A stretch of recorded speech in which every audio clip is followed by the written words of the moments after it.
Komisioni Evropian ka bërë të ditur se të gjitha projektet e mëdha në Shqipëri duhet jenë në përputhje me kapitullin 27 për mbrojtjen e mjedisit, i cili akoma nuk është mbyllur. Në një përgjigje zyrtare për gazetaren e Syri Televizion Alba Kepi, një zëdhënëse e Komisionit Evropian u shpreh qartë se Shqipëria duhet të përmbush standardet e përcaktuara në këtë kapitull, i cili do të qëndrojë hapur derisa situata të qartësohet plotësisht. Komisioni Evropian paralajmëroi se do të verifikojë nëse Shqipëria ka përmbushur standardet përkatëse.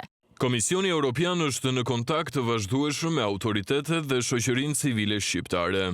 Në rastin e projektit në zonën Pishporo-Nart dhe për të gjitha projektet në vazhdim në Shqipëri, ai do të duhet të përmbush standardet e përcaktuara në kapitullin 27 për mjedisin në kuadër të procesit të pranimit. Ky kapitull është aktualisht i hapur. Përpara se të mbyllet, situata do të duhet të sqarohet plotësisht. Roli ynë do të jetë të verifikojmë nëse janë përmbushur standardet përkatëse.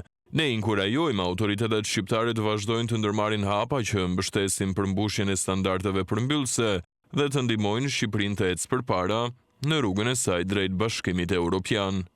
Ky reagim i Brukselit zyrtar vjen në kulmin e protestave antiqeveritare që kanë përfshirë vendin prej më shumë se një muaji. Në këtë linjë zëdhënësia e Komisionit Evropian tha për Syri Televizion se tubimi paqësor dhe liria e shprehjes janë të drejta themelore, demokratike dhe vlera bazë të Bashkimit Evropian, ndërsa qeveria shqiptare vijon të paraqes procesin e negociatave me Bashkimin Evropian si historinë e suksesit të mandatit të saj. Protestat masive kanë zhvendosur debatin nga retorika politike te respektimi konkret i standardeve evropiane. Zyrtarët më të lartë Komisionit Evropian dhe përfaqësues të vendeve anëtare kanë deklaruar gjatë muajve të fundit se procesi i anëtarësimit nuk është vetëm një negociat teknike mes Tiranës dhe Brukselit, por një vlerësim i vazhdueshëm i mënyrës se si ushtrohet pushteti, si zbatohen ligjet dhe si respektohen të drejtat e qytetarëve.